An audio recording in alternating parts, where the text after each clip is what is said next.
รายการต่อไปนี้เป็นรายการทั่วไปสามารถรับชมได้ทุกวัย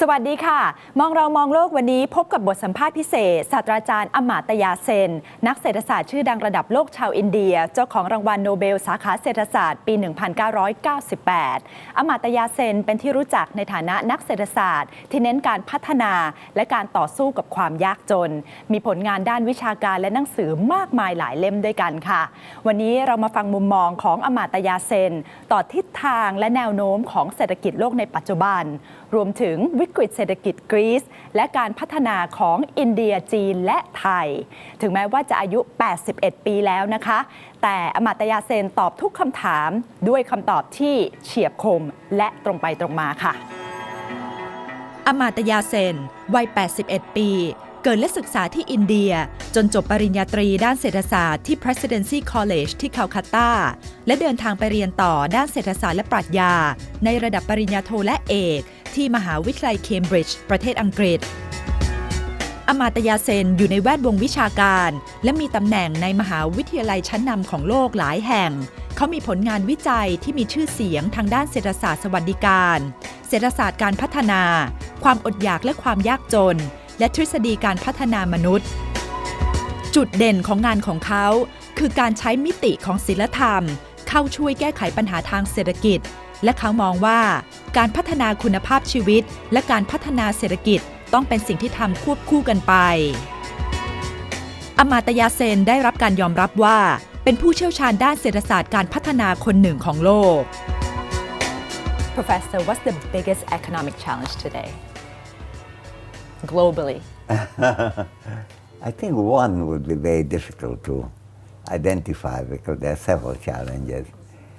One of them is to pursue good economic policies which are not counterproductive to development and growth. For example, what Europe has been doing through austerity, which is, I think, a very silly policy. So to get out of austerity is one.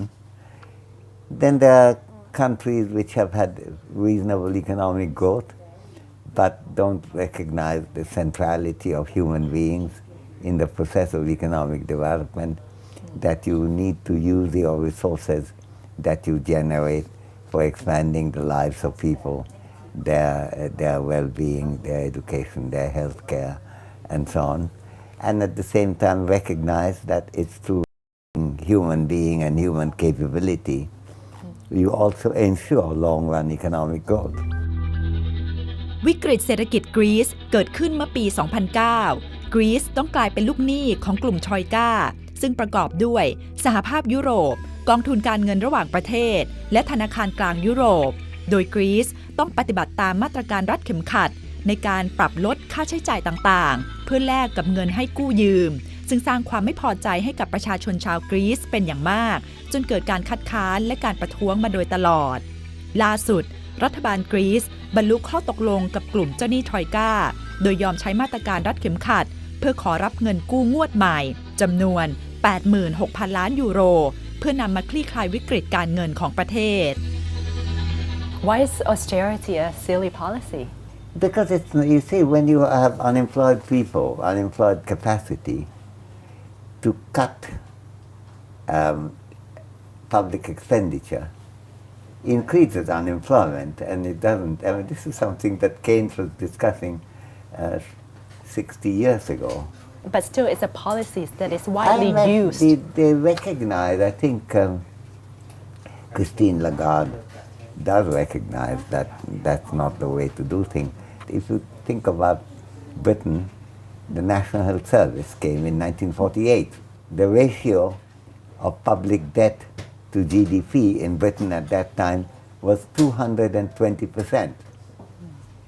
When in 2010, the ratio became 70% with Gordon Brown as Prime Minister, the newspapers all said the country is collapsing. But they don't look at their own history. For 25 years, Britain had more than 100% ratio of public debt to GDP. Now, if they had austerity then, they would still not be able to pay it. Instead of that, they went on expanding. And over time, it fell to 120, 200, 150, 100, and then 45, 50. Came down. True growth. And they survived. So, because national debt is not like a personal debt. If I owe money to someone, it's somebody else. National debt is people owing money to each other. And to treat it like a private debt, it's the silliest mistake to make. But still, it doesn't mean you can accumulate as much as you like. Well, first of all, you can accumulate a lot without anything much happening, provided the terms of the lending are not extortionist. But secondly, you can reduce it no matter which level they are. But the way to reduce it is through economic expansion, not through contraction. What happened to Greece is this is the first time in the history of the world when lenders lend money to borrowers, imposing condition that borrowers must restrict their economy in such a way that they don't have any capacity to pay it back. It can't be in the interest of lenders to impose conditions such that the loan can never be repaid. But that's effectively what they did. So what would you So the suggest that they should do to Greece? You see, Greece needed economic reform badly. It did not need austerity. Let me make a distinction. Take pensions. The idea that people at a very young age could retire, that's a completely terrible system. We live long these days. It had expanded over the decades now. And people can work also for many, many years. To retire 45, 50, 55 makes no sense. That needs change. People don't pay taxes. That needs change. These are economic reforms which Greece needed. But cutting people's income, cutting healthcare, cutting education is not something they ever needed. Even cutting pensions, a poor family may accumulate throughout their life, hoping to rely on that when they're old, and then suddenly to say, no, half of it is gone. So I think we have to distinguish between economic reform, which is needed, and austerity, which is not only not needed, it's a terrible way of making an economy contract and contract and contract.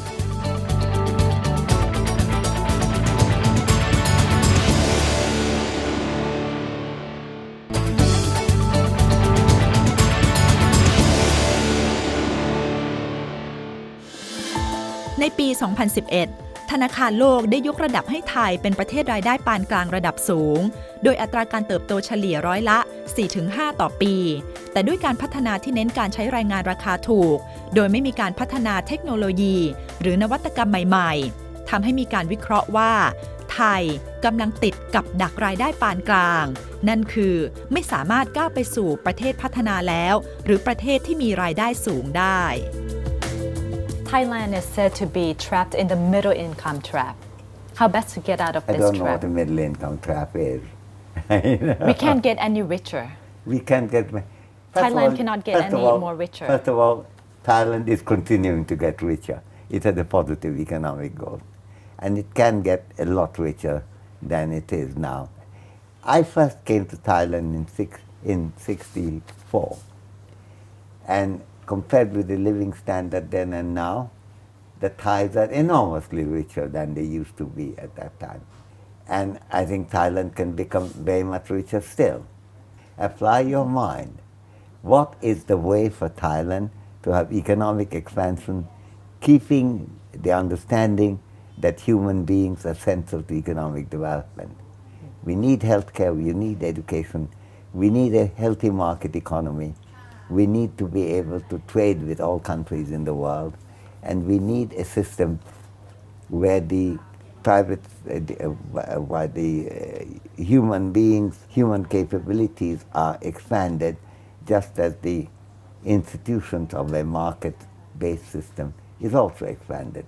It's that combination we are seeking, and it's up to the mind to understand it, and it's up to our spirit to have the resolution to pursue it. One problem in Thailand that a lot of people talk about is income inequality. The government is trying very hard to tackle it.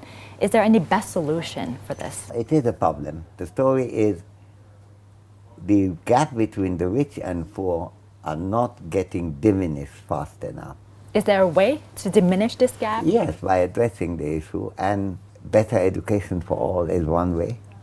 It plays a big part in that because education is a big equalizer, certainly in the American context and European context, it played that part. I think we have to see what are the means through which people can earn more income. Skill development is one for which education is important. Having a system of easier mobility so people can move from one sector to the other is also important. It's a complex economic question, but the main thing is to resolve to reduce inequality of income and inequality of other things, not just income. Any model country in mind? No, there's no model country. No model. Every country has some achievement, and some countries have more achievement than others, but there's no country without some failures. So each country you have to learn something. You learn from China about using how to enter market economy, make good use, how to have basic education, how to have a basic health care for all. You don't learn from it how to run a democratic multi-party system. In India, you may wish to learn how to run a democratic multi-party system, but you don't learn much in India about how to run an education system or healthcare or how to immunize everyone. So every country has something to offer, and we have to learn from them. And that's why also, rather than India and China saying we compete with each other, the question is what can we learn from the other? So talking about India and China, we cannot totally say communism is bad or democracy is good, right? Because there are some good points and bad points from the examples of China and India. Well, I think you can say that. I think you could say that democracy is good. I don't think any of the achievements of China is dependent on its one-party system. I think if China had a multi-party system today, it can still have a flourishing economy, it can have good health care, in fact possibly better health care, and they could have pretty good higher education as well as basic education. Can I say this? It doesn't matter if you're a communist country or a democratic country as long as the leadership is good. You're right, that's very important. But that's not the only thing. You also need public dialogue. India is always compared with China, the two big giants in this region. In terms of economic growth, can India somehow play catch-up game with China? If you look at the poor in India and poor in China, the poor in India don't know how they can get a health care if they don't have any. Often they don't. They don't have a good school to go to. More than 30% of the population of the children are not immunized. Now the poor in China don't have that problem. This is where the catch-up has to be. I don't care whether it's 6%, 7%, 9%, it could be 125%. How much attention are you paying to human beings?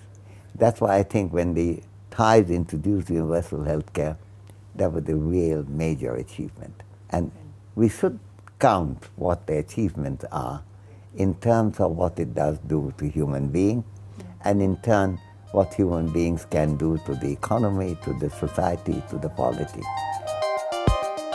เมื่อเดือนพฤษภาคมปีที่แล้วอินเดียได้นายกรัฐมนตรีคนใหม่นเรนทราโมดีจากพรรคชาตินิยมฮินดูซึ่งสามารถเอาชนะพรรคคองเกรสซึ่งเป็นรัฐบาลมายาวนานถึง10 ปีได้สำเร็จอย่างถล่มทลายเขาเป็นเหมือนความหวังใหม่ของคนอินเดียแต่อมาตยาเซนได้ออกมาวิพากษ์วิจารณ์ว่าโมดีจะไม่สามารถเป็นนายกรัฐมนตรีที่ดีได้ตั้งแต่เริ่มลงสมัครเลือกตั้งรวมถึงล่าสุดเขาออกมาตำหนิการตัดงบประมาณด้านสาธารณสุขและด้านการศึกษาของนายกรัฐมนตรีโมดี the lack of focus on education and healthcare in India. Is that why you're so very critical of Prime Minister Narendra Modi? Mainly, but not only. It's partly because he also comes from a sectarian background. Throughout his life, he has been part of the Hindutva movement, and indeed the rather politically active wing called RSS, which is a very strong politics of a Hindu view of society. I think India is bigger than its Hindu view. I mean, I happen to be a Hindu myself, ancestrally, but we also have Buddhist culture for India for 1,000 years. Ancient India was Buddhist India. We have had great emperors like Akbar, who was a Muslim. We had great emperor like Ashoka, who was Buddhist. We also had great Hindu emperor. We can draw on a very rich culture, and I don't want to be confined to one part of Indian history, ignoring other parts or tolerating them in some way as a second-class status. But he actually gave hope to young people, at least somehow. Yes, I did say that in an interview, that if there's a positive thing that happened is that in the previous government people were losing hope that you can get anything done.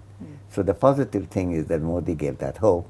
The question is whether he's getting the right things done or not. Is he? No, because the funding on education and healthcare had been cut. And to say that it's wasted because schools and healthcare are very bad, well, if you're running the government, you ought to fix it. Who else is going to fix it? You can't just throw money at people and say you go and fix it. You have to do something, you have to be engaged.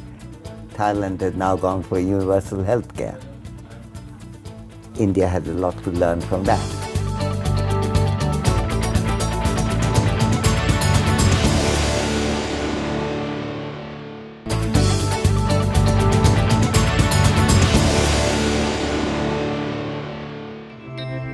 ด้วยการทำงานด้านเศรษฐศาสตร์เพื่อแก้ไขปัญหาความยากจนทำให้อมาตยาเซนได้รับรางวัลโนเบลสาขาเศรษฐศาสตร์ในปี 1998 และได้รับการเปรียบเปรยว่าเป็นแม่ชีเทเรซาแห่งแวดวงเศรษฐศาสตร์ Receiving the Nobel Economic Prize, how does that change your life? Well, it changed my life in some way. I mean, in some ways it didn't change my life. I continue to be a teacher. I still am a teacher. But it changed my life in the sense that I suddenly got some money. It's not a very big amount of money for an institution, but for an individual. So I wanted to do some work connected with elementary education, elementary healthcare, and equality between girls and boys, gender equity. So I used the money to start two trusts, one in India, one in Bangladesh. They're called Pratichi Trust. Pratichi is the name of my ancestral house in Shantiniketan, where I was born. And so these two trusts, the Bangladesh Trust works mostly on gender equity. The Indian Trust looks mostly on elementary education and healthcare, but in that context also girls and boys. Without the Nobel, I would not have been able to start that fund. We have got some more money after that, but it began with the Nobel, and without the Nobel, I would not have been able to. So I'm very grateful I had the opportunity of being able to do something for the public, which I wanted to do, but didn't have the money to do it. Don't you ever want to jump out of the academic circle and, I don't know, do something else? No. I'm quite happy as an academic. You're called the conscience of your profession. No. You work on poverty, famine, gender equality. You don't like that name? You don't like that to be called I think that denigrates my subject. Economists from Adam Smith, the founder of modern economics, onward, have had a lot of conference. Adam Smith's first book was Theory of Moral Sentiment, 1759.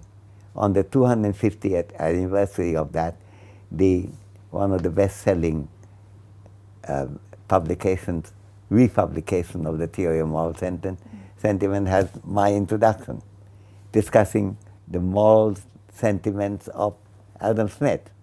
Here we are talking about the pioneering economist. So, and that's true of a lot of the economists that I can think of. So to call me the conscience of economics may sound like elevating me, but it denigrates my subject. I protest against it. Economists have had conscience, sometimes being right, sometimes being wrong. But the right and wrong is not the same issue as having a conscience. อมาตยาเซนมีผลงานหนังสือและงานวิจัยทางวิชาการมากมายซึ่งได้รับการแปลเป็นภาษาต่างๆมากกว่า 30 ภาษาผลงานเด่นของเขาคือ Poverty and Famines Argumentative Indian Development as Freedom และ The Idea of Justice เป็นต้น You have written so many books, Professor. For people who want to read your work, which one should they start with? I think it's very difficult. Depends on what they're interested in. If they're interested in India, they ought to read Argumentative Indian. If they're interested in economics, I don't know, maybe Development as Freedom. If they're interested in philosophy, maybe The Idea of Justice. If they're interested in mathematical reasoning, maybe Collective Choice and Social Welfare, in which I'm currently, this was published in 1970. I'm going to publish an expanded edition. I'm just finishing that now. So it depends on what they're interested in. There's no one book that I can recommend. But they may be better off avoiding my books altogether. สิ่งที่ศาสตราจารย์อมาตยาเซนย้ำเน้นตลอดการสัมภาษณ์นะคะก็คือการให้ความสำคัญกับการพัฒนาคุณภาพชีวิตของคนค่ะไม่ว่าจะเป็นเรื่องของการศึกษาหรือว่าเรื่องของสุขภาพเพราะว่าหัวใจหลักของการพัฒนาประเทศก็คือคนนี่แหละค่ะเพราะฉะนั้นจะพัฒนาประเทศได้ก็ต้องเริ่มที่การพัฒนาคนค่ะพบกันใหม่สัปดาห์หน้าวันนี้สวัสดีค่ะ